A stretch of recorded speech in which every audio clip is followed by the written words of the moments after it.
If you came in early, on certain days, the clouds would sit below the top of the building. And I would describe it as a Jack and the Beanstalk moment. It would simply be perfectly blue sky, white, puffy, billowy clouds below, and the tip of the Empire State Building sticking up like Jack and the Beanstalk. Extraordinary. I once called my wife from the office. I said, honey, what's the weather like? She goes, sunny, it's beautiful. I said, take the kids inside, bring everything. They were barbecuing. I said, bring everything inside. It's gonna pour in about 5 minutes. She goes, what are you talking about? There isn't a cloud in the sky. We saw the weather from where we were. And on windy days, the building would sway. You know, I remember the doors would actually swing like a ship. You go to the bathroom, you can see the water splashing around in the toilet. You heard the creaking and you felt the building move. Some people got seasick up there. Every day, the planes would fly by, and there was always two guys in the office, Mike Miller or Phil Massandrea, that I always would say, whoa, that was close. They flew past, and they flew closely enough that you would take notice. Look at that. You could only tell it was raining because there were rivulets running along the windows, you know, because you would be in the clouds. It never rained above us. It rained below.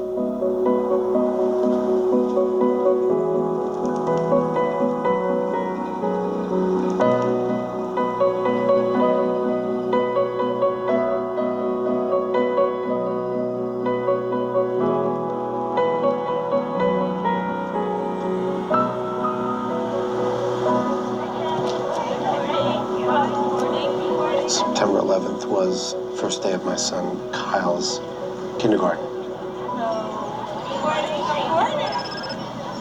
My cell phone rang and I was thinking, you know, what could possibly be so important to call me when I met my son's first day of school?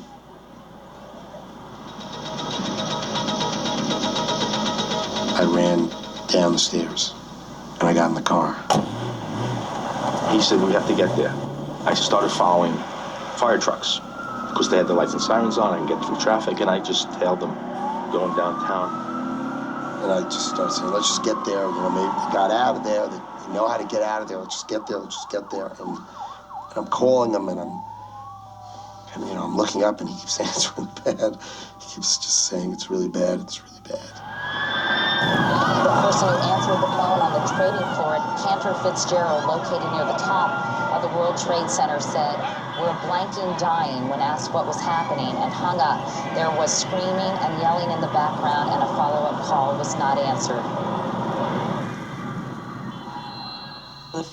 The immediate thing I did was count, because I knew what floor that they were on. They were on, Mark and Stephen were on the 104th floor.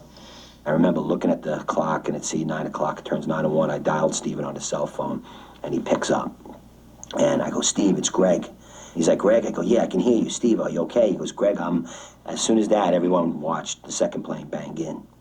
And the second plane hit and exploded. And I was listening to his reaction as the plane hit, and he just said, oh my God, look at that, the phone went dead.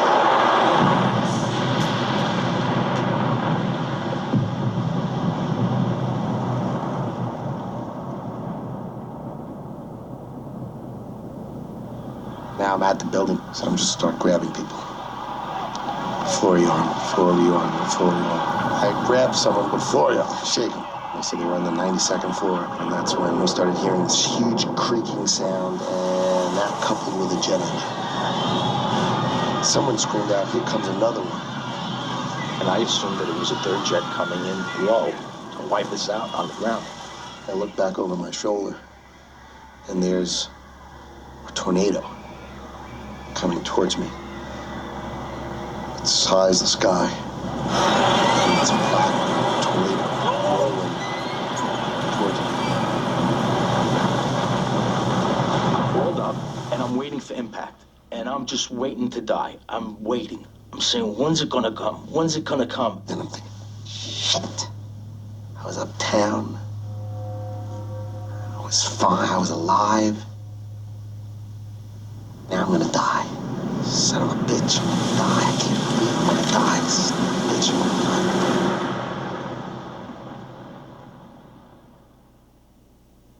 everything went silent, and the building just came down, and everybody stopped. Everybody stopped in their tracks and just turned around. Everybody was quiet. It was so eerie. I mean, it just really, I felt like the world stopped and down came the building. Came walking back along the corridor to my desk, and I just was looking in people's eyes, and I could say, how could this bad thing get worse right now? And I just looked over to my desk, and I go, where's the South Tower? And they go, it collapsed. And then I just said, I looked at my clock. I said, 10 o'clock, 9:46. And then I just was staring at the building. I just, then time was like this, like that second thing, click, click. I mean, I could hear it in my ear, just pounding. And I'm watching, and I'm watching. I started thinking maybe I'm dead. Maybe I'm already dead. Like, I don't know. So it's black. I can't see my hand. So I take my fingers to see if I can see, and I put myself in the eye. I'm like, well, I must be alive because I just jammed my fingers into my eyes and it hurts. So I figure, okay, I must be alive. I'm blind. And it got silent. Not quiet, but absolute silence. I guess all the particulate matter in the air absorbs all the sound or something, because I thought it was deaf too. Feel the air around you. It's not air. I'm thinking, don't breathe. Just don't breathe, don't breathe, don't breathe. Gotta breathe. One of the times that I opened my eyes, it wasn't black anymore. It was dark gray. I couldn't really see anything, but it wasn't black. I could see now that our building was still there. And whoever was in that building couldn't have any air left. I thought I was gonna die outside. That's one of the things I was thinking. How can I suffocate to death outside? I don't understand. How could the world be black? I'm outside. I'm outside. I'm outside. So I just knew they were all dead. I just knew everyone was dead. Steve was there in 93. They walked down 104, 105 stories in an hour. And that's what I like kind of marked my clock.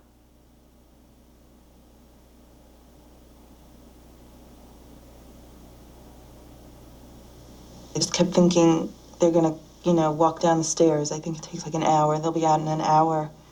It will be okay. They had enough time to get out, There was 45 minutes or something in there. They must have gotten out. I'm sure they got out, and now it's just we have to wait.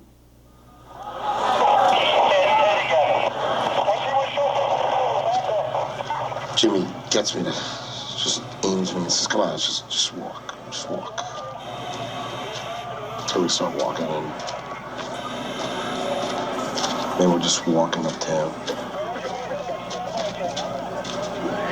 Our building collapses.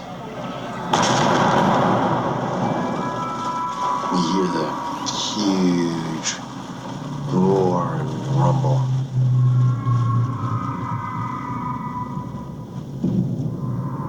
Jimmy and I just look at each other,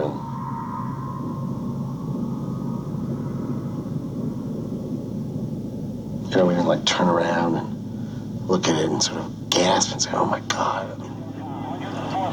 They'd already died.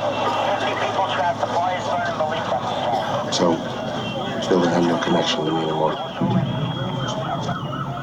The building collapsed. Just shrugged. They were dead. So I kept walking. I kept walking. I don't think I thought about my brother yet. I thought about him when I was trying not to put his name down.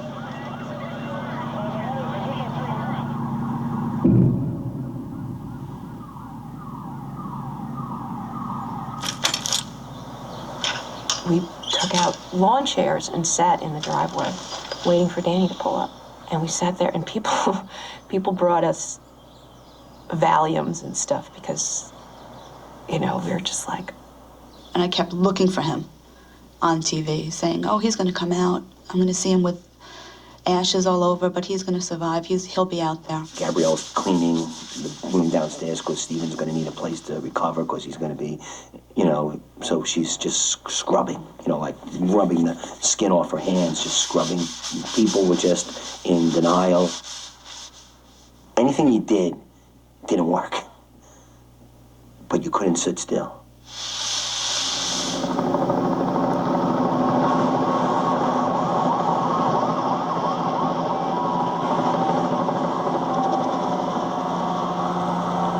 I came in and hugged my wife. She was crying hysterically. So I told her everyone was dead. I thought everyone was dead. She said, no, Stephen was alive. Howard was in serious shock and really lost it over his brother. Really. Just when it hit him, it was like someone punched him hard. I was like, all right, Steve, everybody's dead. What are we gonna do? We have to liquidate the company. I mean, I don't know. So maybe we could sell the patents. We could all these people's money, and it's all probably gone. And bad. And we have to go to 1,000 funerals, and that's what I was telling him. And he's like, well, before we liquidate the company, we should talk to Lee. I'm like, Lee? He's like, yeah, Lee. He's in London. I was like, oh. London. Oh, London, yeah, that's right. We have people who live, I think when he said it, I think it was news. Like he's in, Lee in London. I guess it was a couple hours, and Steve Merkel called. I said, thank God, are you okay? I said, what's going on there? And he said, it's not good at all. And I said, Howard? And he said, he's with me. And I said, anybody else? He said, we don't know. I'm telling Lee, all right, look, so we have to liquidate the company. Lee, like, hell no, we're not liquidating this company. He's in crisis mode. We went into immediate survival mode. So we have a business conversation. It's like half the business conversation I'm helpful, and half the business conversation I start crying. Lutnick residence. I'm sorry, we have no information of this. I'm sorry. You just went to work today. We really don't have any information. He went to work and called me. Someone would call and say, I'm trying to find out about my husband, or I'm trying to find out about my son, or my brother or sister, whatever it was. We would just literally be going from call to call to call to call to call. We started what we called the safe list, which was who's alive. Who do we know who's alive? Trying to figure out who was alive in and of itself was a huge job. We were calling family members were calling us. I started calling everyone I worked with, their wives. If you heard from so-and-so, if you heard from your husband, you heard from your wife, if you heard, the answers were no, no, no, no, no.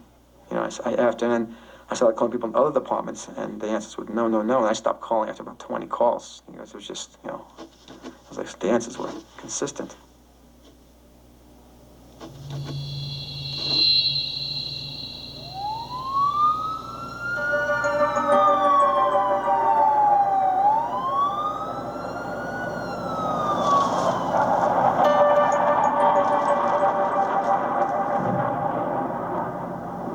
I remember the phone ringing at 3 o'clock in the morning. I'm like, my God, maybe it's Stephen calling. I just reached over, grabbed the phone, and I was like, and he goes, and there's a crying Elizabeth Jordo worked right next to Stephen. She's just, did Steve say anything about Rob on the phone?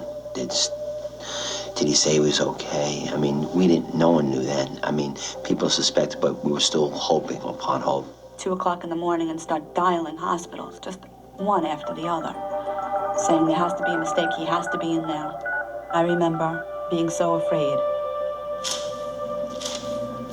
We were at Tina's. I went to bed like midnight, 12:30, and I woke up at 1:30, literally screaming, heart-wrenching. Like as soon as I woke up and saw that I was in Johnny's house, it was real. And I wouldn't go back to sleep because I was afraid to wake up again. So I went outside on the deck and I smoked probably like 4 packs of cigarettes. That's all the time. I remember calling my mother then and crying, like it's so cold. It was cold, it was damp. And I remember calling her like it's so cold. If they're alive, you know, they're wet, they're freezing. I just stayed on the deck all night long and I heard a helicopter. And my brother Timmy could do anything from anywhere. I looked at the helicopter, I'm like, that's him. It's Timmy and Johnny, they're gonna land here. Of course they're gonna come to Johnny's house. Where else are they gonna go? Of course Timmy can get a helicopter. Timmy can do anything. So I'm just watching it, hoping to God that it would just land soon and they'd come home.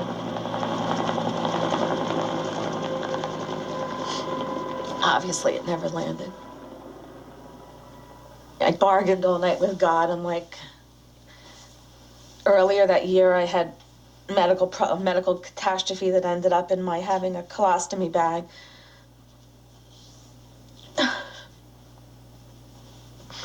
Which was then the worst thing that's ever happened to me. And I said, I'll wear the colostomy for the rest of my life. Just bring them.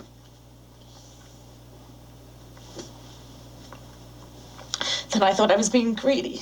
And I said, all right, just bring one back. I don't care which one, just bring one. And then I felt guilty for Tina, like, well, what if it's Timmy and you're wishing for one? I'm like, just whichever one. And then I said, all right, if one comes back and they have the survivor guilt and they'll never be normal, then take them both. And just all night making all these bargains, like, I'll do anything. But it didn't work. It was like 4 in the morning. I dozed off and had a nightmare. Watching a spider make a web. I was laying there, can't move. I'm just watching. Just making a web. It's getting thicker and thicker and thicker. And it gets really, really, really thick. It completes itself. And it's full. So there's no more holes. Just sort of a blanket comes down on my face and I'm like, no. It's like, what? Okay. Not doing that again. Sleep? Nah. That's not somewhere we're going anytime again soon. That wasn't it. So, that was it. And then, I woke up in that's when Allison thought we needed a place to get together. I think I went to sleep at 2, and I got a phone call at 4. And it was Howard saying, look, you know, Allison has this idea, let's set up a crisis center. I want you to set up the crisis center. I want you to go to the Pierre Hotel and have it set up. And I remember waking up the next morning and just hoping that it was not going to be real. I was hoping it was going to turn on the TV and it's going to be another beautiful September day. Turn on the TV and they still got the cloud. I said, nah.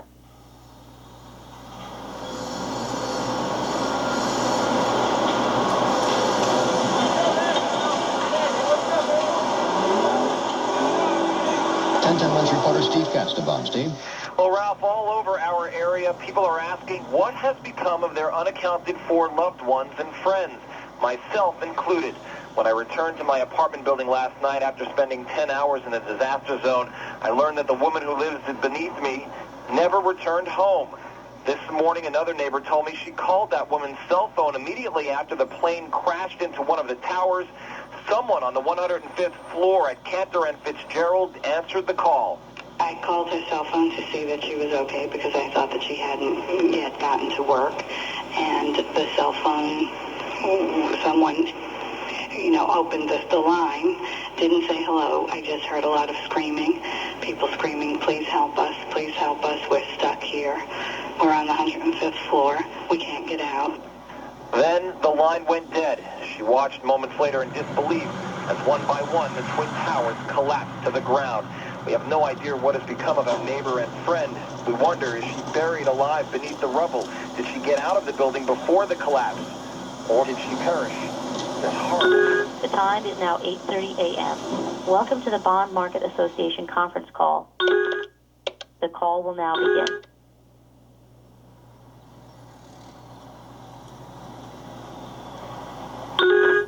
Now joining the call is Lehman Brothers. Lehman Brothers here. Now joining the call is J.P. Morgan Chase. J.P. Morgan Chase Morgan joining the Stanley. call. Morgan Now Stanley. joining the call is Bear Stearns. Bear Stearns. When I entered the phone call, the operator announced Howard Levin from Cantor Fitzgerald joins the call. And I had really expected much more personal response from everyone. I don't think anybody even said, I'm sorry. I think they just went right into business. I just remember very well one of the guys from Morgan Stanley being much more concerned about our competitor BrokerTech than us. And I remember that no one really said much to us. You know, maybe one person said anything to us. I mean, these guys all knew our guys. They were in the midst of a business discussion.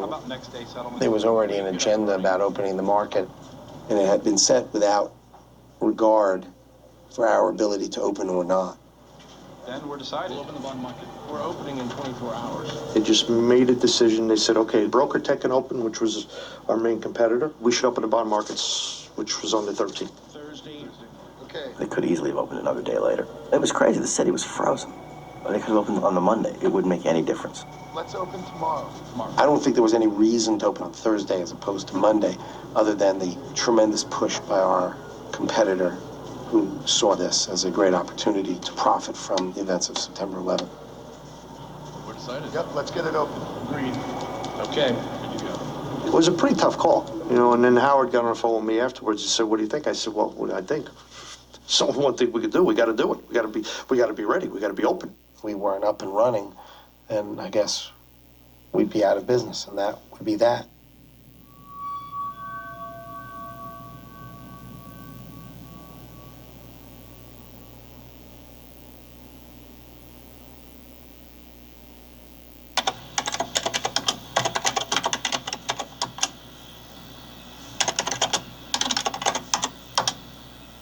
You know, you kept getting signs of hope. Their names appeared on the survivor list. And then I called up Cantor, and I'm like basically arguing with Cantor, like, but his name's on the list. Like, well, the list isn't accurate. But isn't it better to be on than off? Like, just give me something. One of my friends who's a firefighter said he saw the name Hoffman somewhere, and they saw Stephen alive on a stretcher. Michael's name appeared on a safe list. People called us, and his name was on a safe list. Somebody who I had met through the whole first day said that they found my husband's name on some list of somebody who survived. I mean, it was just so crazy. It was just, and your emotion, you were going like, boom, bam, you know, just back. It was like you're getting thrown back and forth. Your husband's name I know is Donald. Donald Gaffigan. Two of the people that supposedly are in Jersey hospitals, Mark and Stephen Kaleo, you know, they were really close, all three of them. So I'm hoping my husband didn't have a wallet on him, and he is with Mark and Stephen. One of our friends had heard that Mark and Stephen Kaleo were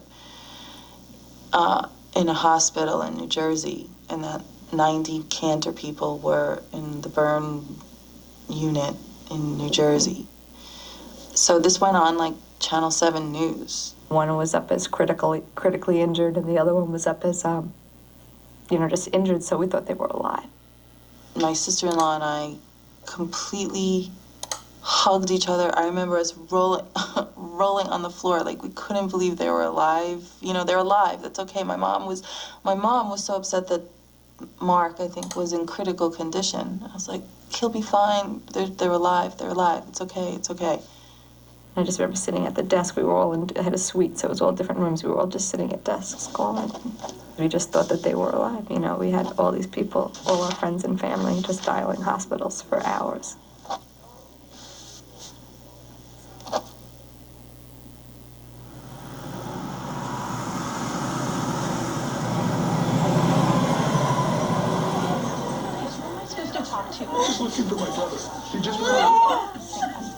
I remember going over to help open up the crisis center, not really thinking that a whole lot of people would be there.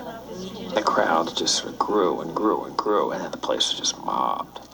It started as a trickle. A trickle became into a flood of people. We had 3,000 people there, at least. Let me give you the information. I was making the announcements. We're trying to find out who's at the hospitals. We're trying to find out who's still alive. Those missing persons reports need to be filled out. We need DNA, so you need to get a comb or a brush or toothbrush.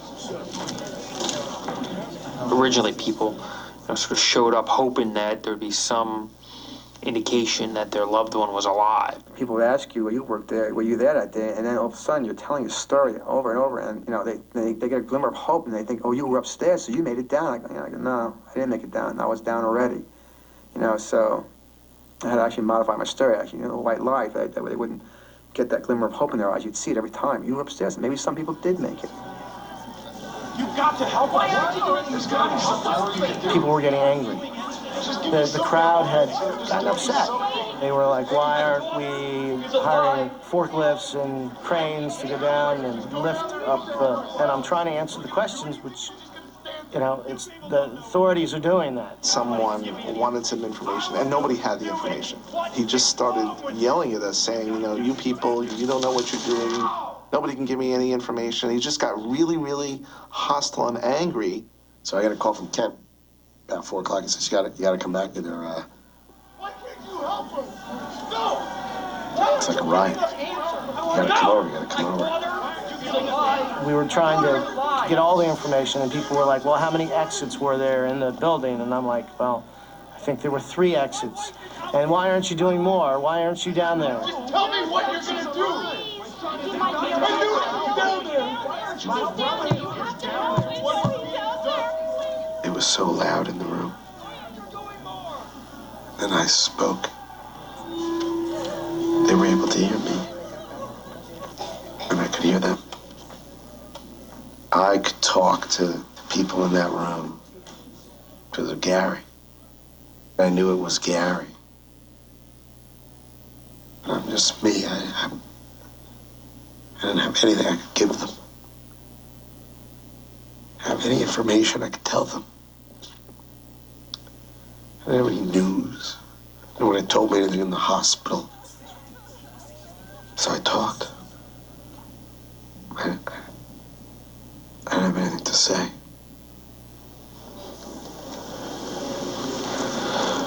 Just unthinkable that all these people together could be gone. And what makes us carry on? What makes us carry on is to help them. What else can we do? What else can I do? Danny Flito from my equity group, great trader. Big Carl. Carl's a big guy. Big Frank. Big Frank. Frank knew everybody. Frank knew everybody. So many people. So many people.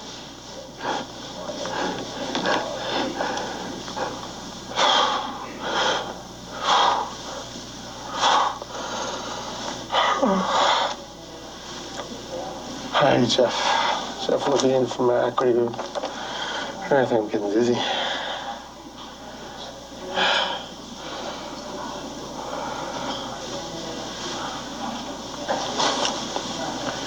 Mike LaFord. Hey, Mike.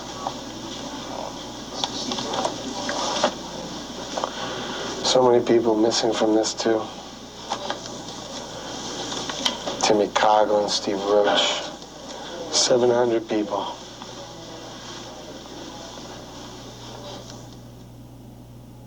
I got off the stage. 1,000 people hugged me, talked to me.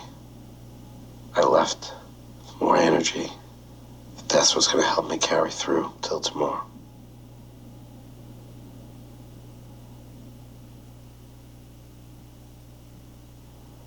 It wasn't a matter of can I. It was more a matter of I have to save the business, What the hell else was I going to do? I had to give it all I had, for everybody. You really had an incentive to work. Just the opposite. I wanted to work. What was my choice? I can sit home and, just rot in this horrible thought I can be productive. It doesn't no one good, myself or any of the, anyone else, you know, who was going to count on us to, you know, keep them going, to be home. You know, what choice did you have? The whole concept of was if we don't get this up and running, you know, we can't do anything good, we can't help anybody, was really gaining momentum. If you're going to help the families of your friends that you lost, you have to have a business. If the firm goes under, how are we going to help them?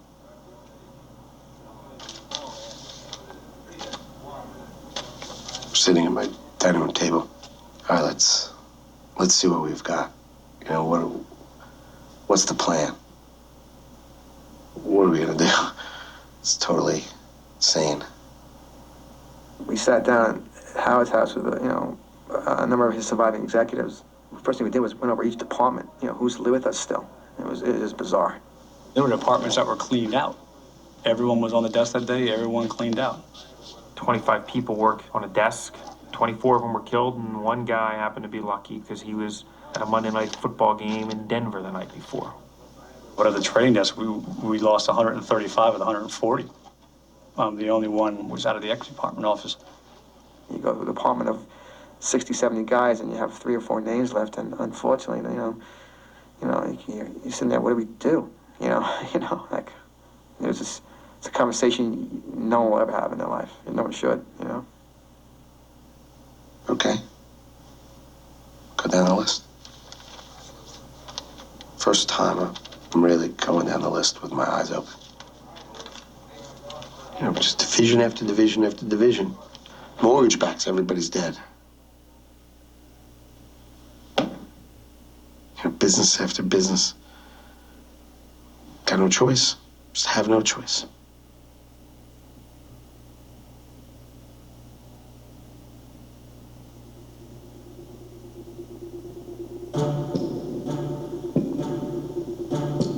We needed to borrow at the end of Wednesday, September 12th, $70 billion. So the bank requests of me that I sign over control of the company in exchange for their stepping in and lending us $70 billion.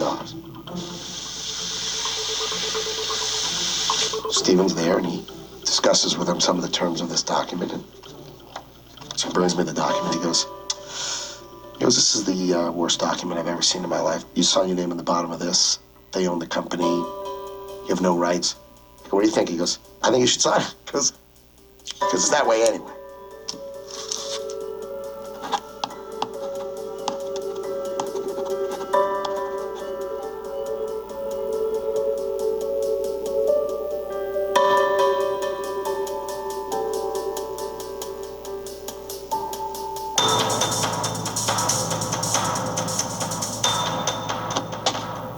I remember trying to put together a business care package with the fundamentals of pens, paper, and staplers. John said to, Bill Long, he says, okay, we got to put together a balance sheet. And I remember Bill Long took this big piece of oak tag and he writes down, Cantor Fitzgerald, he puts down assets and liabilities. And he's sitting there, he's looking at this piece of paper and he's going, what do you write down? Who knew? We had no accounting, we had no operations, we had no human resources, we had no legal stuff, we had no nothing. We had no... We had no anything.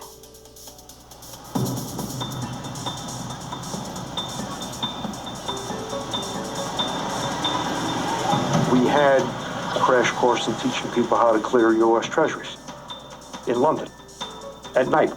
And when you have 25, 30 British guys trying to figure out the U.S. Treasury market, when they've never even touched the U.S. Treasury market in their whole lives, of how it works and how it evolves and how the payment structures are. We put up a couple of whiteboards on the wall. We got a whiteboard marker, and we started writing down everything we knew about the U.S. business. Most of those guys had a piece of knowledge. We got more and more whiteboards. We ended up with lots of whiteboards and lots of lists. All through that, there were bouts of complete breakdown. I could be arguing with the best of the best in terms of the clearing process and telling them they're all crazy and our money's safe and this is this and this. And I would be in tears maybe 5 minutes later, just bawling my eyes out. I mean, it was survival mode. Everyone just went into overdrive. The energy was intense.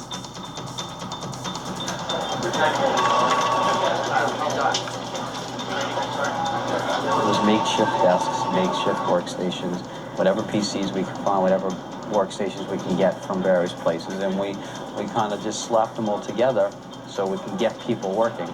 Nothing was up.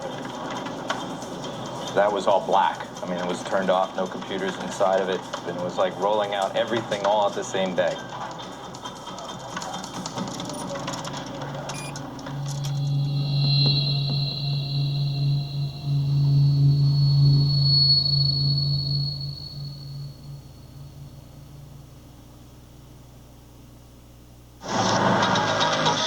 Hard to believe, but it's been just about 48 hours now since the world as we know it basically fell apart. 1010's reporter Al Jones is back at the scene of the wreckage. It literally takes your breath away. They're digging inside, still hoping to find survivors. They're getting what they call This morning, after a moment of silence commemorating those who died, the U.S. financial markets started trading bonds again.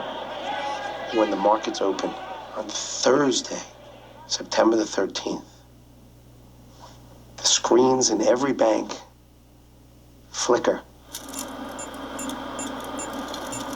and then come on. You know, one of the things is if you talk to people on Wall Street, you'd say it was one of the happiest things they'd ever seen. Like, how could Cantor, which they all knew was destroyed, you know, when they saw that flicker and then it came on, and they were like, son of a gun, you know, and they were rooting for you. They pulled it off.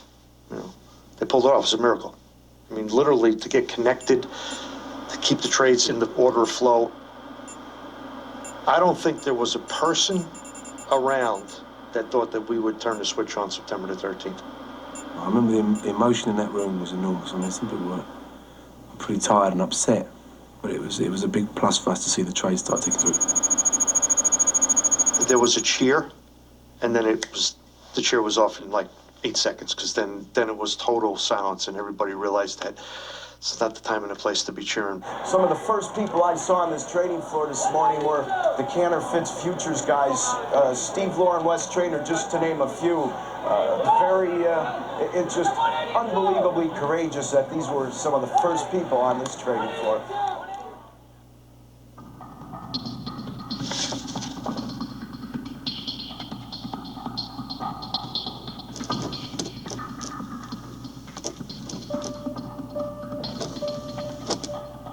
Every morning I threw up when I woke up and started feeling the day, and so I was like physically ill from it.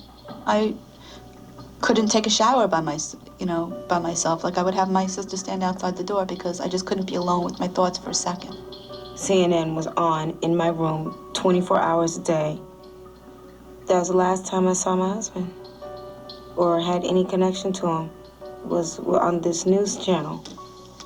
And it was just something that I felt like when I turn it off, I'm going to be turning him off. You go through all the motions, you witness it, and you sort of say, this really can't be, though. This is so ridiculous, so far-fetched. It cannot be.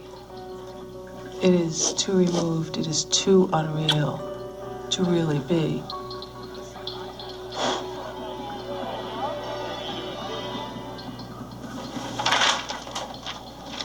I remember Thursday, I was like getting into a panic attack.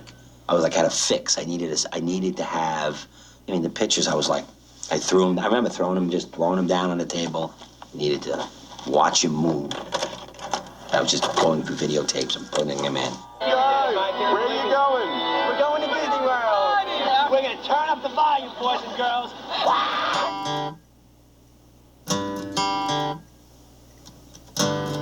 I needed to hear him. I needed to see him live. I needed 3D. I didn't need 2-dimension. I needed full-blown, full metal jacket Steve, screaming and yelling and moving and doing all that stuff that he does. Stuck in the road. Time grabs you by the wrist, directs you where to go. So make the best of this test and don't ask why.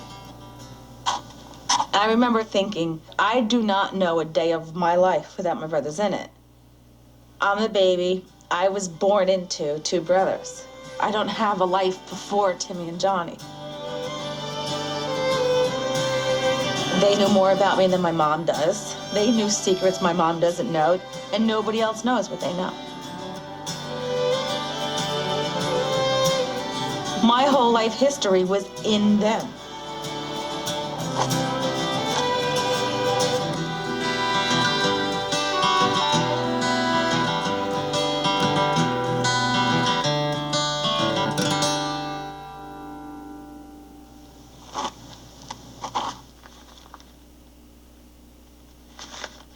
On the 13th, I saw a diagram of the building.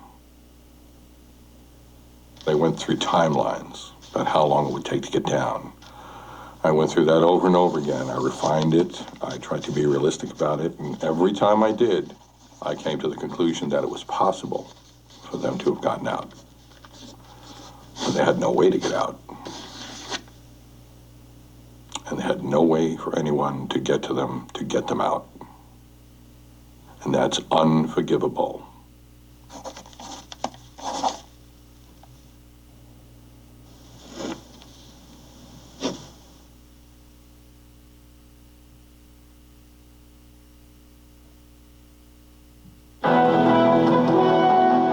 This is an ABC News special report. There is no company, to the best of our knowledge, which has been more profoundly affected than a company called Cantor Fitzgerald, which does a huge amount of the bond trading in the United States. A huge number of its employees have been lost and are still missing. And earlier today, ABC's Connie Chung sat down and talked to the CEO of that company. Peter, to some on Wall Street, Cantor Fitzgerald sort of symbolizes the devastation of the terrorist attack. It's going to be a different kind of drive than I've ever had before. It's not about my family. I get to kiss my kids.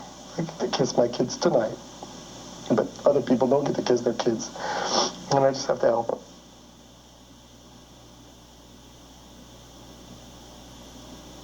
There's only one reason to be in business, is because we have to make our company be able to take care of my 700 families. 700 families. I have 700 families. I can't say it. I can't say it without crying. Howard Lutnick, a personality from Cantor Fitzgerald, the CEO, a man with 700 families, and a much expanded family, I would think, now that we have seen him and shared his tragedy with him. Howard Lutnick, a personality this country will not forget, period.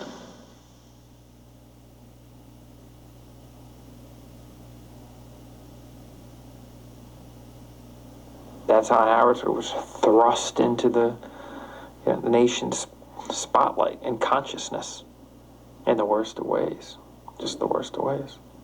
I'm just one, but they were all 700. There's so many of them. I'm missing 700 families, 700 people. Picture of me crying became omnipresent. I had not intended to cry, but couldn't think about all those faces without crying. So I hadn't intended to cry, but it wasn't up to me. I wasn't in control. He became the face of this tragedy. He made it very real that this was a faceless corporate tragedy, and he made it human, and it now had a face, and that face was his. Everyone knew who he was all across the nation. And the letters came pouring in. People would stop him on the street and thank him.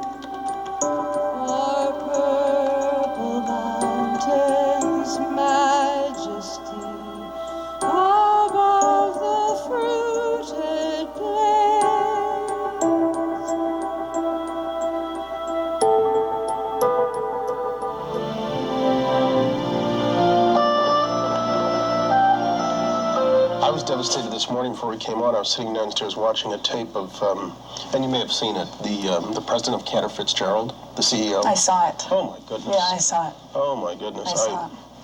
His entire firm, everybody who worked in his office, every single one who worked in his office on the 4 floors from 101 to 105. Right. Every single individual with his firm Gone. is gone. Gone. His entire office, everybody.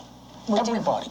I mean, I watched this guy tell his story, and it just ripped me up. I couldn't handle it. Couldn't handle it. Alabaster cities gleam, undimmed by human tears. The charter papers for the Cantor Fitzgerald Relief Fund went in on the 14th of September. Shed His grace on thee, and It was emergency aid and assistance on every level we could think of. First and foremost, financial. Second, and equally as important, emotional support. The overwhelming mission was to create a sense of community for our families. And so that's where we focused, and we pulled everybody in and said, you are now our family.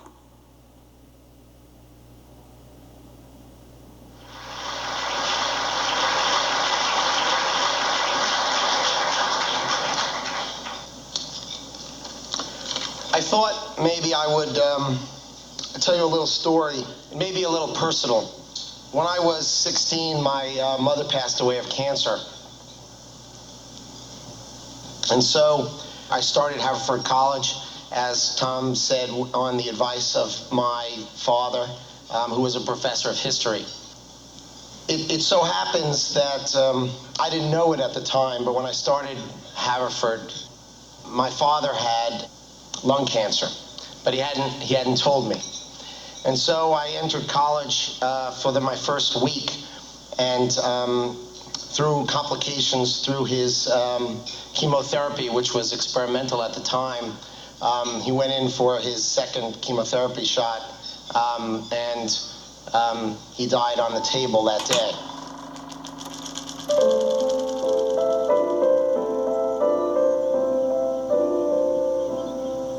Our parents died very young.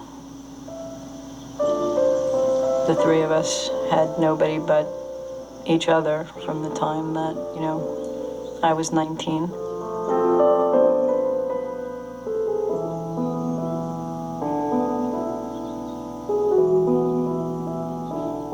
My extended family pulled out. Got these teenage children. You sort of get involved, they get sticky. They might not leave. And so, all step back. My uncle says to me at my father's funeral on September the 14th, what are you doing for Thanksgiving? I'm like, well, October. Oh, this guy's asking me for dinner in 2.5 months. You gotta be kidding me. Like, he didn't even ask a question, what are you doing tonight? How about tomorrow? What are you doing with the house? How are you gonna eat dinner? I had been in the worst moment ever. Sort of orphan, no family to rely on, 14-year-old brother who then moves in with me at college where I'm a freshman. I had 21 years and 364-day rally. So I knew. It smelled like it. It felt like it. Tasted like it. I was just back there. Wham.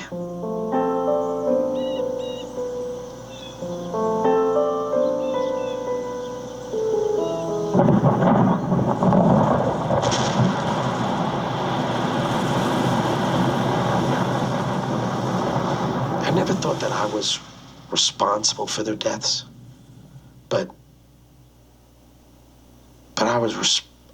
being responsible means I'm responsible to help. I had a responsibility to help. Maybe it was because nobody helped us, that I wanted to help. That I wanted to do what I thought what I thought was right, what I would have wanted done for me.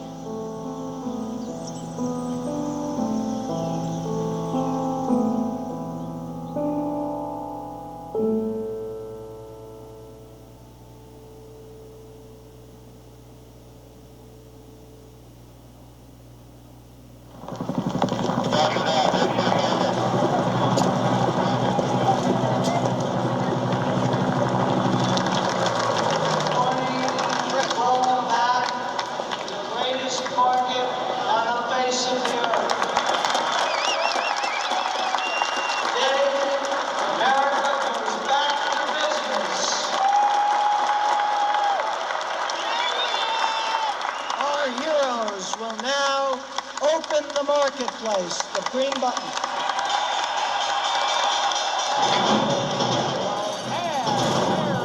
In the distance. Goodbye, Halo. Have you ever been to a horse race? Gates open, they all run out at the same time. That's what it was like. We had just hired new people over the weekend, 35 people over the weekend. They come in on Monday. It was their first day. We're not in our offices. We're not having our systems. Everything is handwritten. Writing everything by hand. We didn't have electronic communications to the stock exchange floor. The phones were going out with people on cell phones, with floor brokers. If people write it down, they write on a napkin, you bought 150,000 shares of XYZ, and then what do they do with the napkin? So they call someone up who just joined the firm and say, here. The person takes the napkin and does what with it? I've had some stressful moments on trading desks in my life, but never like where I'm like, oh my God, it's just so much, I can't handle it. Clients would call up and say, hi, we want to help you. We're doing all our business with you today. The stock market's opening and we're doing it all with you. And we say, no. We can't handle it. We don't. No. I think it was a woman client of Phil's that said, but you don't understand. I have to do this. I'm being told to do this. We're doing our business with you today. Everything. Throwing it at us because they want to help. What they really almost did was killed us because we're so undermanned. So I called Lee up and said, look, bail faster. The water's pouring in. We're going to sink. Bail faster. Amazing amounts of business, more business than we had ever done in a given day pre-9/11. We were doing on the day right after 9/11. The equity department lost 145 people. Everybody except for the boss in New York virtually everybody was killed, and they just did what they could. So I went home that night, having made it all the way through to Monday now, still surviving. And Allison said, how'd it go? Nah. I said, we're done. But we're done, with frustration and with exasperation. Just, we're done. We've been killed with kindness. We announced that we were starving and everyone in the world stuck a piece of bread in our mouth. We couldn't possibly process it. It's just not possible. The feeling we had for the first week was that while we were going through the motions, the fact was that the patient was lost. The events clearly were too much. The business couldn't survive.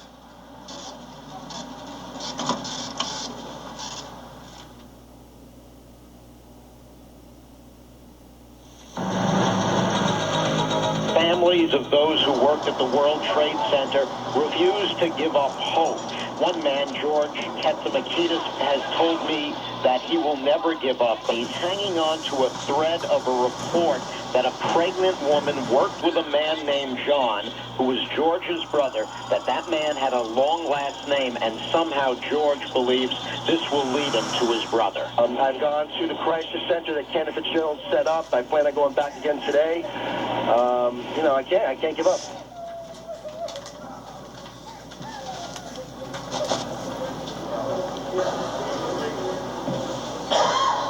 Well, it's been a week. Some week.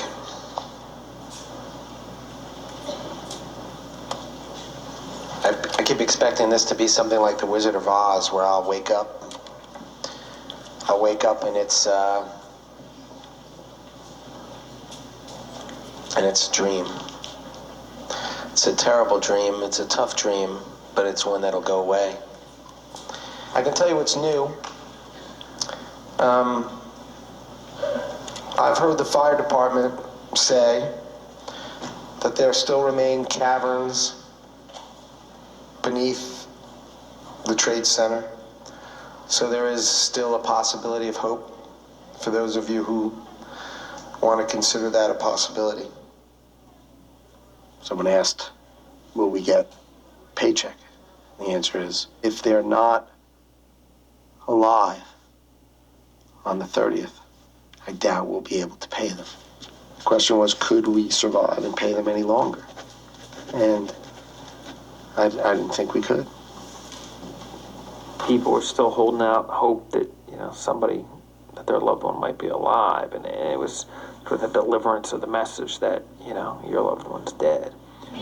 And somebody stood up and said, how dare you say that? A lot of people felt hurt and upset because they weren't ready to hear that. You're saying our family member's dead before anyone else has said that. We don't have a body. We don't have confirmation. How could you say that? And how could you act on it by cutting off the pay? But Howard made a decision to save the company, so they would have a company left.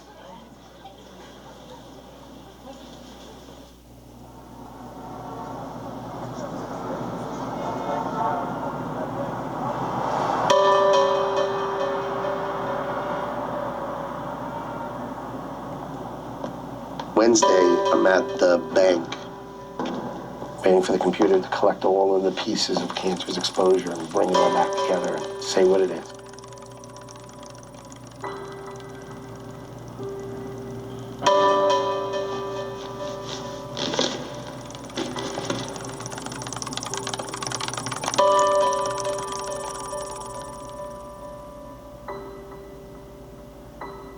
It was shocking. The company was going to stand. The bank was going to sign the company back to me and the partners of Cantor Fitzgerald. We had made it.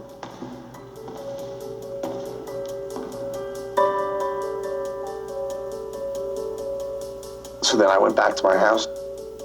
We decided we're going to give 25% of our profits to the families for the next 5 years and cover their health care for 10 years.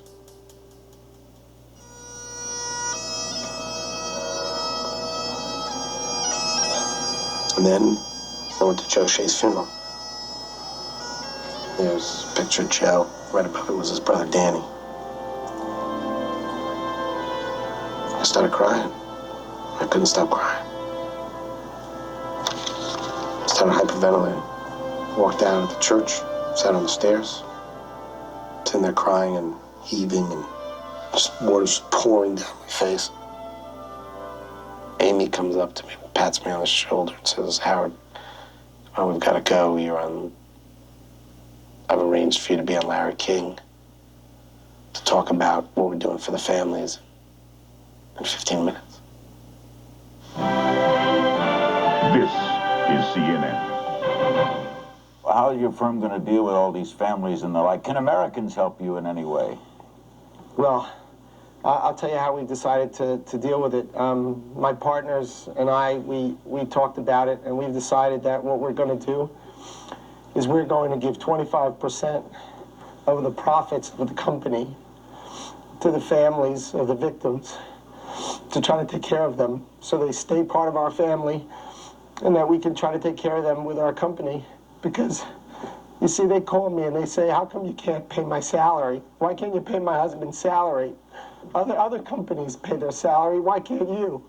But you see, I lost everybody in the company, so I can't pay their salaries. So they think we're doing something wrong. Can't pay their salaries. I don't have any money to pay their salaries. Can America help at all? Can people help, Howard? Well, I guess, we're the victims, or the whole their families, they're going to stay the Cantor family, and they're going to stay our partners. And so every business that we do, they're going to get 25% of whatever we do. Howard, I know how difficult this has been. I thank you. You have the condolences of all of the CNN family and everybody in the world. Thank you. Hang tough, Howard. Thanks. God bless. You'll be saying Kaddish a long time. Forever, I think.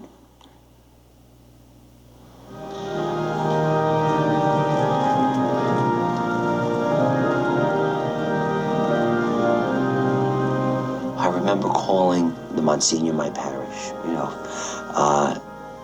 and saying, look, Monsignor, because my mom, was that old school German. We got to have a service. We can't just wait. We got to do something. And I'm like, well, what are we going to do? We don't have anything to have a service with. What do we do? Have a service? And I go, Monsignor, we're a Roman Catholic family. We don't have a body. We don't know if we ever will get a body back. What can we do? It was really hard because they had found Stephen, but they hadn't found Mark. We wanted to do it together.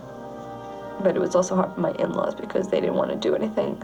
They wanted to have a memorial for Mark, but they also wanted to try to wait for, them to find him. But I said, it could never happen. You don't know.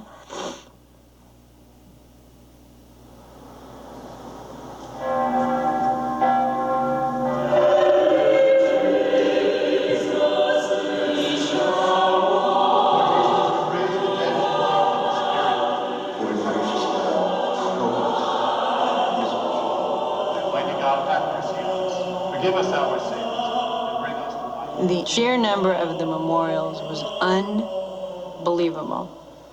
The fact that there were so many going on each day and that you actually had to choose which memorials you went to versus other memorials. You can't go to all the funerals. It's not humanly possible because that means there would be 10 a day. Every day for 65 days. There's only so many hours in a day. So people wanted to know what time was available. They wanted everyone to be at their service. I remember going on the website and looking. Might have been 16, all at 10 a.m., some at 10:30. It's heartbreaking.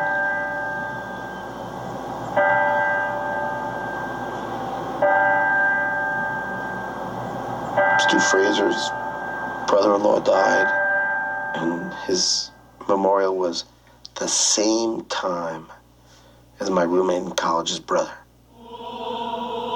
One was in Westchester, one was in Manhattan. It was a real conflict. I had two guys who worked with me who were being buried at the same time, Jersey and Long Island, and you had to choose. The wife, she was totally understood, and it's just, surreal. You had to choose funerals. It was bizarre. You had to work too. You had a job to do. So, the morning you'd be working, the afternoon you'd be going to funerals.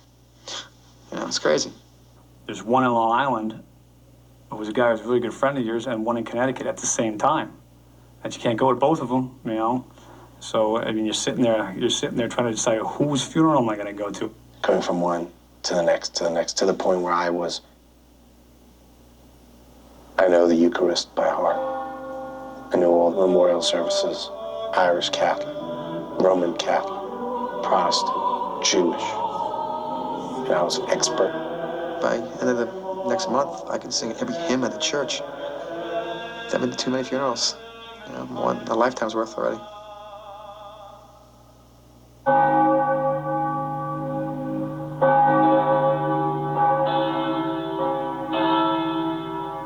That's what we did for, 2.5 months.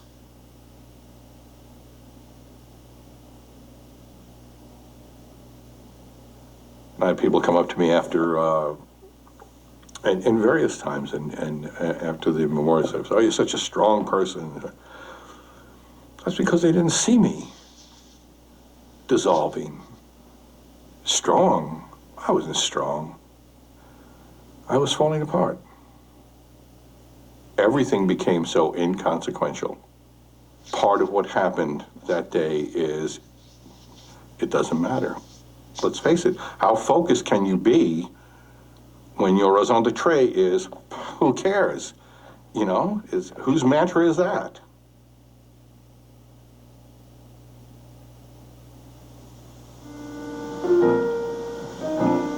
My eyes have seen the glory.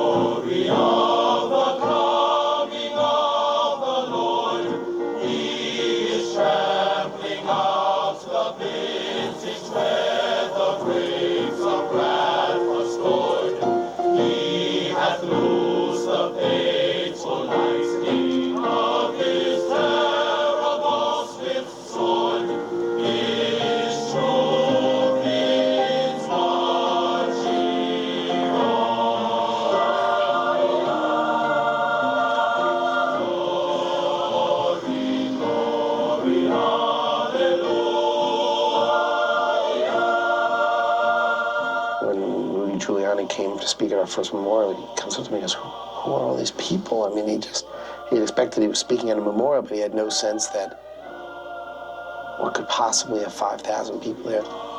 And the answer was, he has 658 people who died, and they all have mothers and fathers, sisters and brothers, children, friends, cousins, grandparents, in-laws, and the widows all have all of their friends, and it was only just a small part of them.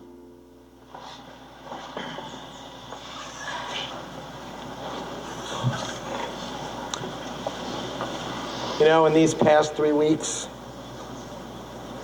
we have felt more pain and sadness than I think collectively any of us had ever thought we could bear. I have tried to speak to as many of you as I can, and I apologize for my failings, but I will try as best I can going forward to make sure I stay connected with all of you, and not just now, but for the rest of my life, because that is what matters to me, and that's what matters to all of us. You're an asshole! When we were at the memorial, one of the widows, I will not say her name, Howard's talking, and she's just like, oh, fuck you, and you asshole, and just out loud and screaming, asshole, because about the paychecks. The day of our memorial, October 1st, the media ceases to be positive. There's an article in the New York Times that, quote, family is saying, why aren't they paying us salary through the end of the year? We've not heard from them. We don't know when he's paying us our bonuses. Can you trust the CEO? I think not.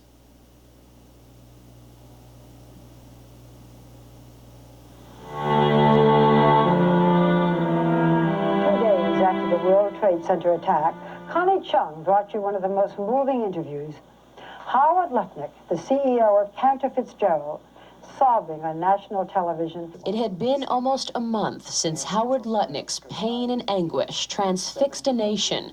CEO Howard Lutnick made the media rounds and was very emotional. Another story may be unfolding. Was all over the media promising to take care of his employees' families. But now, many of those families are feeling anything but being taken care of. Lutnick was all over national television saying that he would do whatever he could for the families of the missing employees. Well, it was about a week later that those families learned that all their paychecks were going to stop immediately. But what happened after the cameras went off turned into another story. Howard Lutnick went on television on this program and said that he was going to take care of his employees' families. How many of you feel that he has done that? How many of you feel that he has not done that? 3 weeks after September 11th, we're getting, really our pants beaten in. We were like a giant piñata. I mean, they were just swinging at us, and we're just getting pounded. So we had this big wave that we were on top of sympathy, and then the bad press came, and we fell down here, and we got crushed. And we got crushed, and crushed again. I mean, they became something you could never imagine. I'd get a list at the end of the day. There were 75 calls from different media. Every newspaper, every radio station, every television station, every kind of show, every kind of reporter, ABC, NBC, CBS, cable television. Why would he cry, sob on television? Are you suggesting that he just turned on the tears? Oh, yeah. Yeah. Have you heard from Mr. Lutnick? No, I haven't. Not a word. No, I've called him, and there's been no phone call back. Why would Lutnick so publicly promise to support the families one minute and cut them off at the knees the next?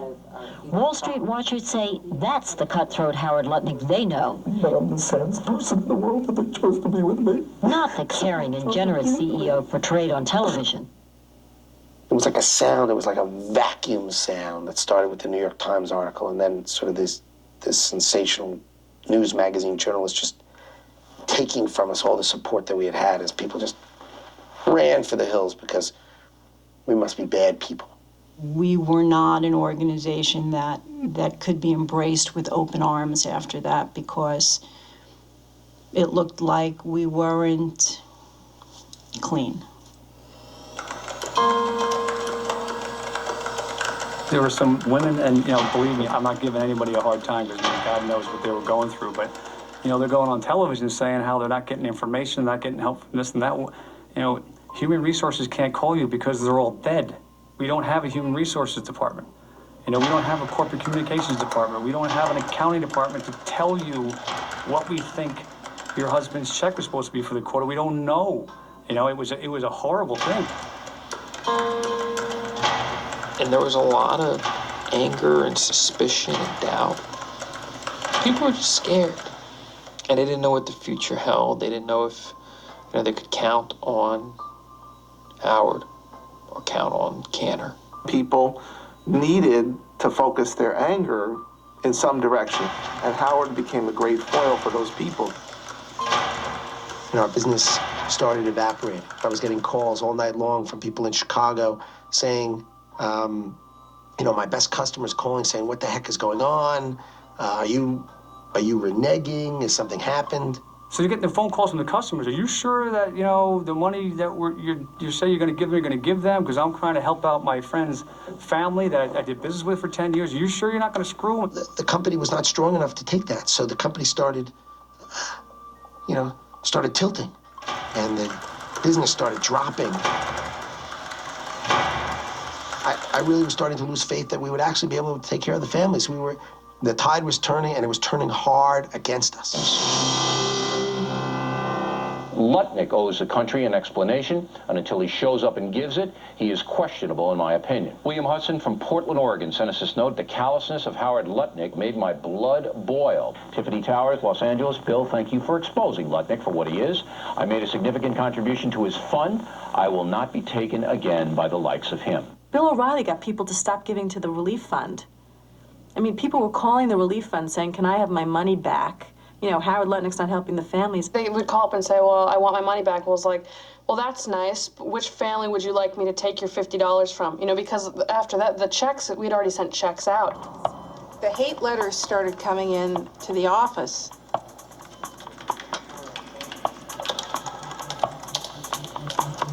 Sometimes I come into the hotline and there's like 50 messages from the night before, drop dead, and just nasty, horrible things.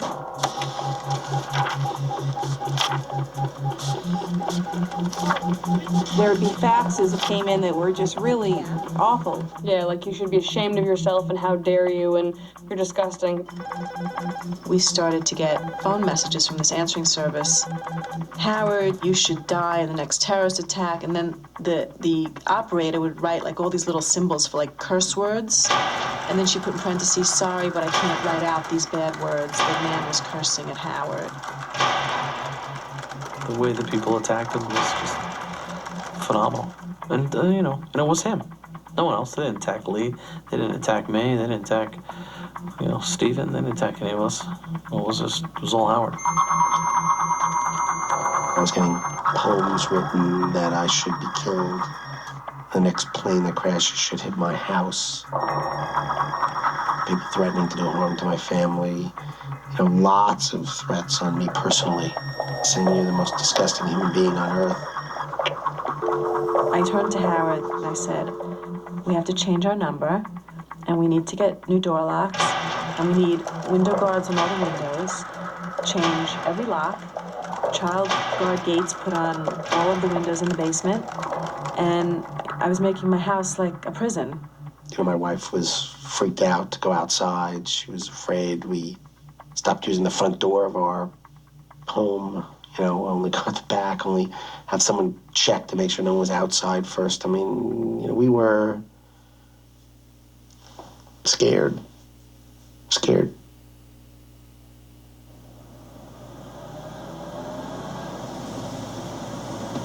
Cantor Fitzgerald? Thanks. When they had the first town meeting, Cantor Fitzgerald? I went there and Howard was meeting people as they came in. Howard said, hi, I'm Howard. I lost my brother Gary. And I said, I'm truly sorry if you lost, and you have my condolences. But I said, I lost both of my daughters, and I got some tough questions for you. We went in there, and it was definitely angry. Everyone from the area wanted to hear what Howard had to say. They were accusational. It was an ugly start to the meeting. The first meeting was very raw with emotion. People were lashing out, and a lot of them didn't make sense. Just, I don't know. I thought they were mad at him for living. I wasn't welcome. I was visiting their turf. And I was the enemy. I remember one woman, what are you going to do for us? You know, how are you going to survive this? You lost everybody. How can you tell us that the firm's going to be fine? Wait a minute, you said you were going to do this and nothing's happened. I haven't heard from you, so where is it? You know, everybody's thinking you're so wonderful, but you promised this and it hasn't happened. It's just anger. So much anger. It was unbelievable. And so I said, you just got to listen to me. And they were like yelling at me. And I said, just listen. The company's going to pay for 10 years of your health care. It was silent. It went from boisterous to silent. Like silent. And I didn't know. I thought maybe someone was going to throw something next. I had no idea whether that was good or bad. I just sort of stood there. The room was silent. I was silent. So I said it again.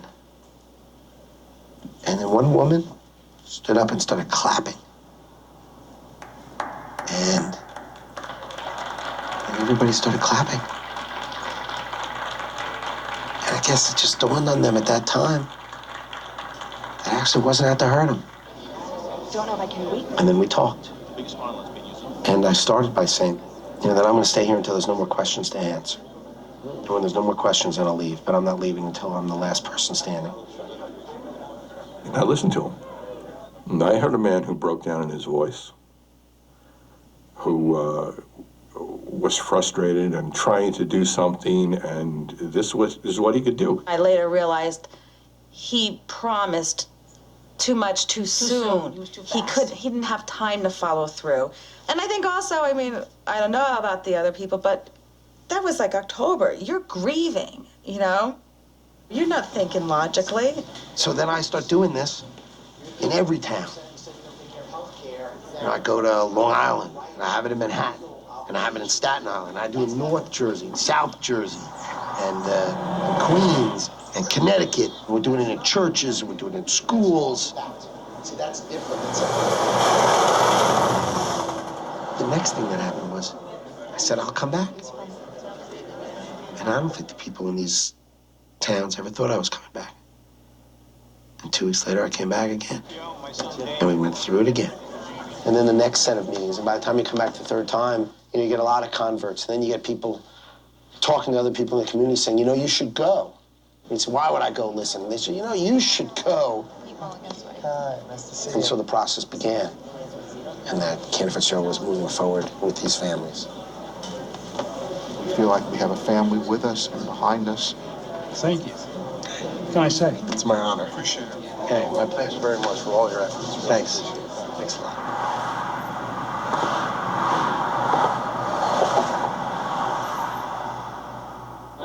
This is 1010 Wins. On this Sunday, December 30th, I'm Brian Carey, and here's what's happening. Huge crowds wait online for the Ground Zero viewing platform. People lined up for almost 5 city blocks to be the first to view the World Trade Center disaster site. The platform can hold about 400 people at a time. From there, visitors can see the crater. They can also buy World Trade Center memorabilia from street vendors, which offends some people.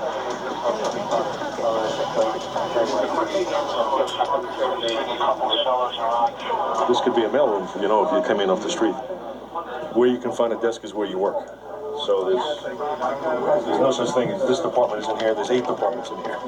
This hall is served for meeting rooms, and you might as well film these because these are also our meeting rooms. We had temporary space. You think of our company having the top, 5 floors of the World Trade Center. And now we have, just a door at the end of the hallway where someone tapes the name Cantor Fitzgerald, and that's it. There are 2 desks here. In that corner is a credit derivatives group. These fellows are doing foreign exchange options. Not the best of conditions.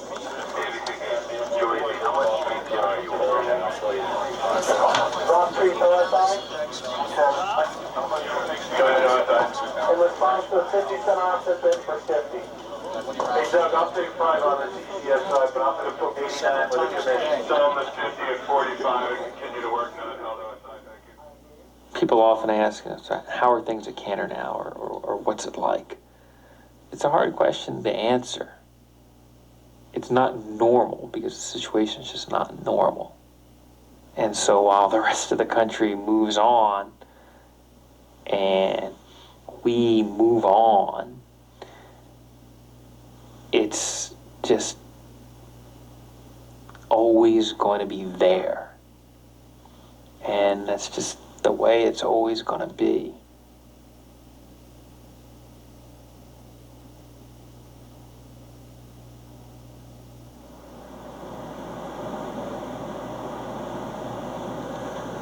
Up here, we lost Fred, and Doug, and Jeff, and Jonathan, and Dave, and Glenn. 7 out of the 11 died. I'm looking at them, just, having imaginary conversations with them. It's been very lonely, it's been very difficult. The loss feels so fresh. They vanished. The building crumbled, but the people vanished. Right? I don't even know how many, if we found any parts of it.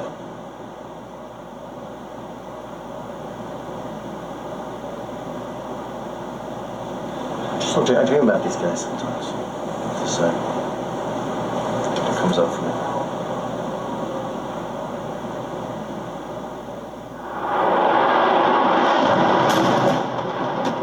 It was on television all the time. They kept just showing that plane going into the building. You'd turn on the television set and you'd see those planes hitting the building, and it was really like watching your brothers get murdered over and over again. It was like being hit with a sledgehammer 50 times a day. I was sitting next to a guy. He said to me, something about 9/11, and I guess he didn't know the facts around me. I said, yeah, I lost my sister and my nephew. And he turned around and he said, wow, how cool is that? I haven't met anyone. And I looked, I was mortified. I was speechless. I just remember this one woman saying how it looked beautiful. And whether it was the towers being hit or the towers crumbling. And I just remembered thinking, doesn't she get it? That maybe she shouldn't be telling this to me.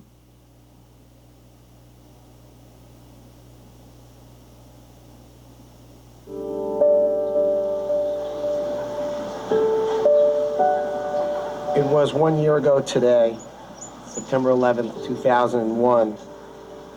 We lost our husbands and wives, brothers and sisters. We lost our children. We lost our great friends. And we lost so many of our colleagues. Together, this group has suffered unthinkable pain and sadness. The loss remains ever around us, and at times, it certainly feels overwhelming. This nightmare, it just can't be 1 year old, can it? September 10th, 2001 is really a decade ago. Our old life is a decade ago. Hey man, how are you? Can't believe a year, huh? Unbelievable. Everything I read about you guys, though. We're trying our best. Doing the right thing. I wasn't going to come out today, but I came out for you, for all you did for us. That was beautiful. And I thank you. You know, when we go back to work every day, it's like you being at home. We go back to work and then we look, and they're not there. And so we always think of them. It's never, we always think of them. We were going along in one life, and that life stopped. And we have to change direction, and we can't get back to that. We now have to begin a new life. And it's a difficult thing to do. People need to understand what's it like to be 9/11. That's what it means. My second life has started now. The new life that I didn't want, that I didn't ask for, but that I have to live. So, and forgive me if I offend you or I come off the wrong way, but I'm trying to work my way through this. My husband said to me that he wants the Carolee he married back. And I said, she's gone. She will never be back. We're not that same person we used to be. And that to him was like, oh my God, you know, like, she's messed up. I said, she's never coming back. Tonight, we're going to talk about victim compensation. The events of September 11th killed our loved ones, okay? Today is not September 11th. I'm sorry to talk about this in such stark terms.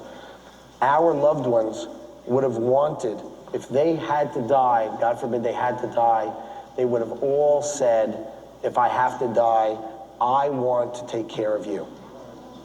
We clearly understood that the Victims' Compensation Fund was the fundamental economic event that would make the most difference to these families.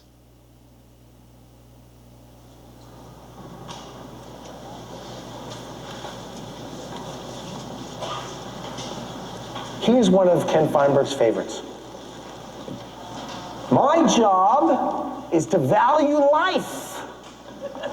That's a hard job, valuing life. Well, let me tell you something about the value of life.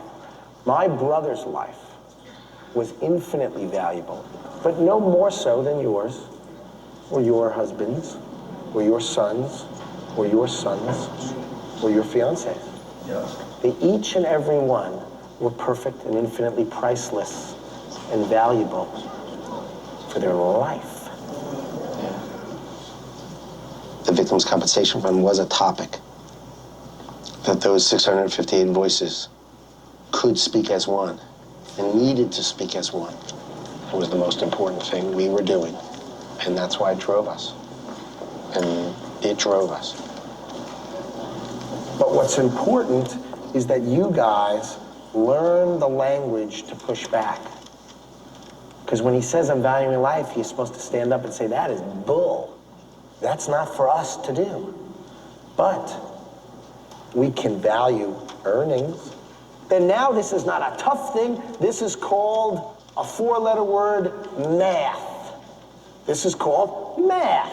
All he's supposed to do is value the math. The math.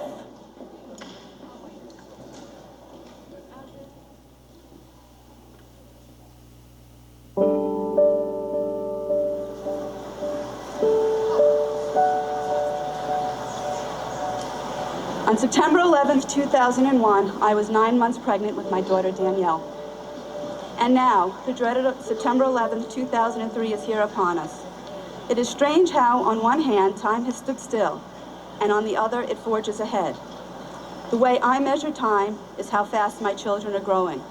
But for me, time and the reality which I clung to stopped 2 years ago today. We are all part of a group which we would give everything not to be a part of. Yet, here we stand, united in our strength, and determined to go on with our lives as best we can. We were the families of those we lost and the employees of the company. In one instant, we were all forced together in the most unnatural of circumstances. And today, we proudly gather completely united as one. This is some of the larger bears. We give out bears and beanies and stuff at every possible occasion. Let's see, this is for a 13-year-old girl. These were just a little bit too big to put into a bag. Every child wants the fire truck. Thank you for all of your good service. Tonight, of course, is a special night. It's Cantor Fitzgerald night at the Apple Circus. 5-year-old girl, 4-year-old boy. 5-year-old girl, 4-year-old boy. 5-year-old girl, 4-year-old boy. I love it. Thank you. Thank you very much for all you do. Oh, it's our pleasure. We want to do anything else.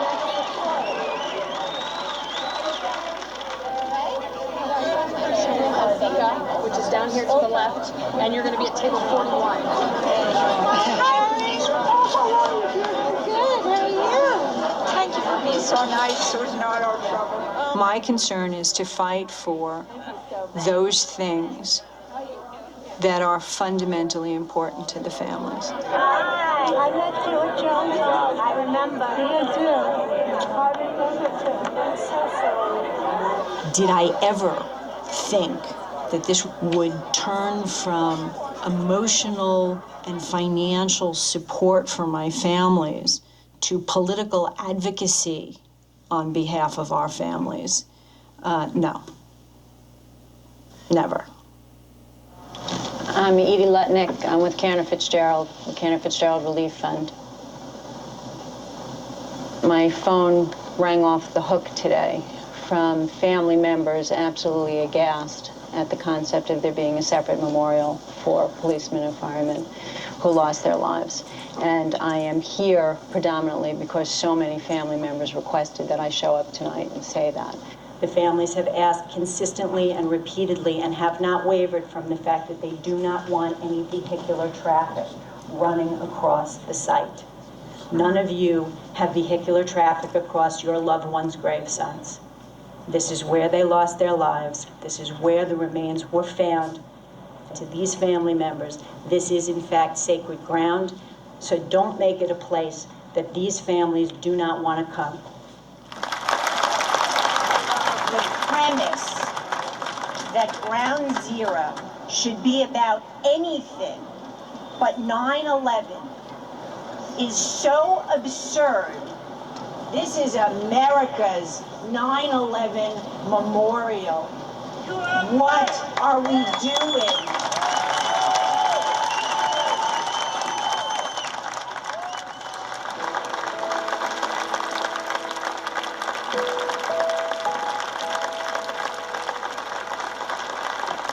So what happens 5 years later? You have become a community in the face of insurmountable odds. It takes a broken heart to heal a broken heart.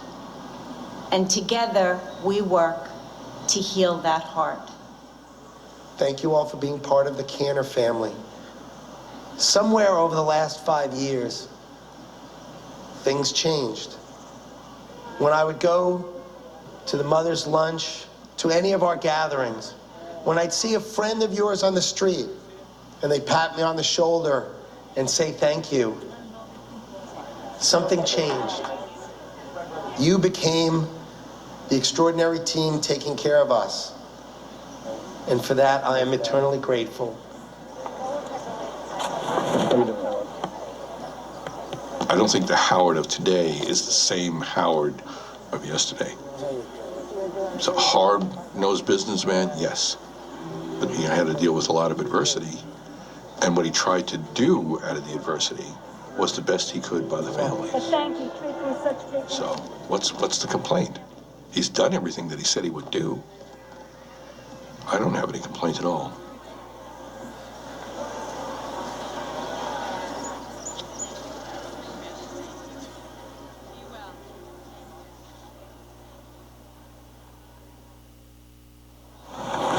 Where do I go?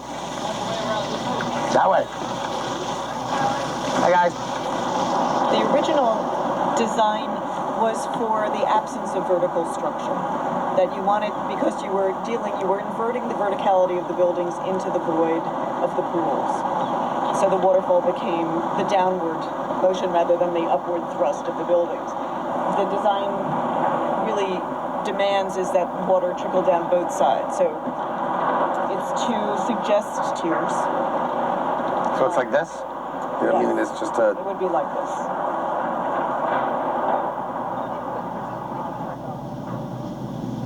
Mayor Bloomberg doesn't want to put the floor or the age.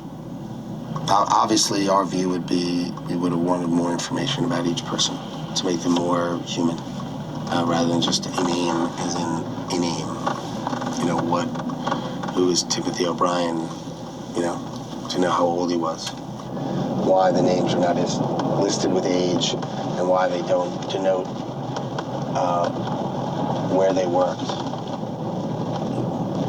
I can't understand. I don't know.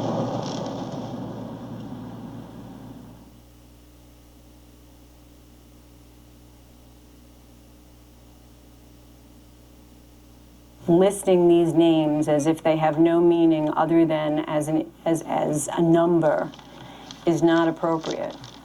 Michael Arad's primary concern was that it looked nice, that it be aesthetically pleasing. And there is nothing in the way that these names are conveyed that tells you that one person was different from another person. It was like a flowing panel of names. We didn't want that. We wanted our stories. So what I'm doing is I'm attempting to arrange the names in such a way that the relationships, right, the actual meaningful relationships between these names is honored, that they're next to one another, that they're adjacent. It looks like nothing. It just looks like names laid out. But if I hit a button here, right, these lines show up. These lines here represent relationships. Brothers and sisters, cousins, family, friends, people who've been friends for 20 or 30 years. This panel is incredibly interwoven. You can kind of see this almost cat's cradle of relationships. It was enormously important to the families. When they point to their mother or their father or their child's name, that they will be able to know that that name was carefully placed and that everyone who surrounds that person's name mattered to their loved one. The city's mandate was that they should appear random. The city doesn't want the wall to tell a story. Each one of these panels, it tells a story. You've actually kind of defeated what was the end game. We haven't told one story, we've told hundreds of stories, right? So these names, each one of these panels is many, many stories.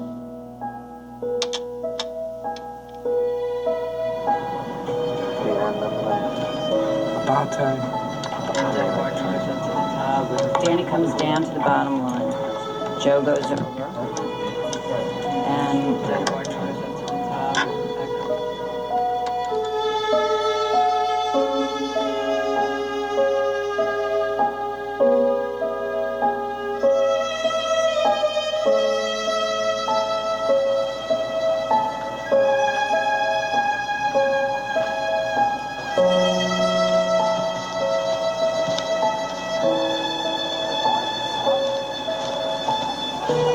It must be a nightmare that we will awaken from.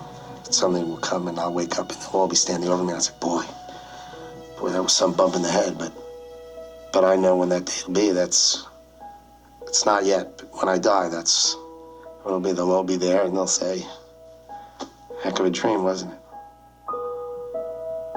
Edward L. Allegretto, Joseph R. Allen, Jane Ellen Beisler, Paul Barbaro, Matthew Burke, Thomas Burke,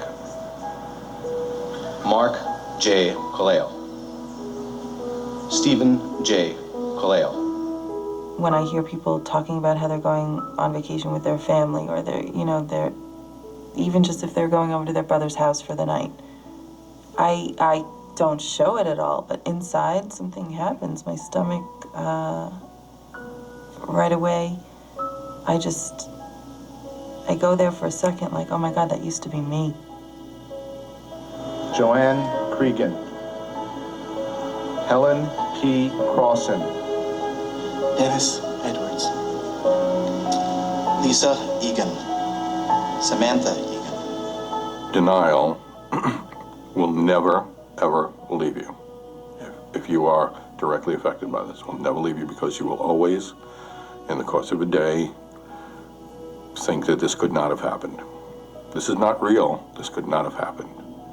John Gracioso, Timmy Gracioso, Robert Hobson, Marcia Hoffman, Stephen G. Hoffman. Part of me died that day, and part of him lives with me, and I have to honor that. And I don't know how, it's kind of like, so now I have to kind of intertwine the two of us and me in one reality. That's not so easy sometimes. That's the trick. Michael P. Lafort, Stephen LaManchia, Roseanne P. Lang. This is always going to be public for the rest of our lives. Every September 11th, we're going to be reminded of this. And unfortunately, our children and our grandchildren are part of history that we never intended them to be part of. Gary Lutnick. Michael Edward McHugh Jr. John Armand Rayo. Daniel Shea and Joseph Shea. David Silver, Kenneth A. Simon, Sushil Solanki, Ruben Solaro, Anthony Tempesta, Stanley Temple, Carl Baldo. Kenneth W. Carroll, Adam S. Weiss.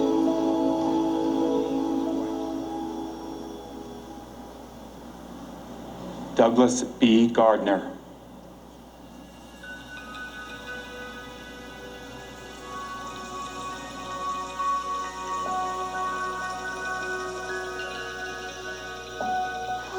Hi. Michael, today is September 11th. What is today? Do you know Michael? My first day of school. Are you excited to go to school? Yeah. Yeah, What is your teacher's name?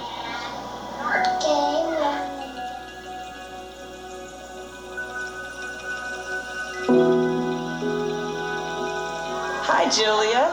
And when do you start school? Tomorrow? And you know who else is teaching? Michael, someone who taught you first year. Zet. Oh, yes, that's your teacher, too. You know who Zed is, Julia? Do you know who Zed is, Michael? Danielle, you're recording in the background. Danielle, we're gonna go down these stairs, so be careful. I gotta break my neck. No, this is a good place to go. There you go. Danielle, do you think I need a shave? I can't see. What do you mean you can't see? I can't tell. Now I'm gonna go for your chin. You need a shave. Oh, now I can see it. You need a shave. Okay. We're gonna go up and look at the ocean and the beach. This will be very boring to watch. It'll be very, very boring to watch. Well, in 10 years' time, it won't be so boring. That's right. That's correct. It's not a nice day today, as you can see. It's cloudy. Yeah. We'll do this again next week when it's less cloudy. Yeah. Come on.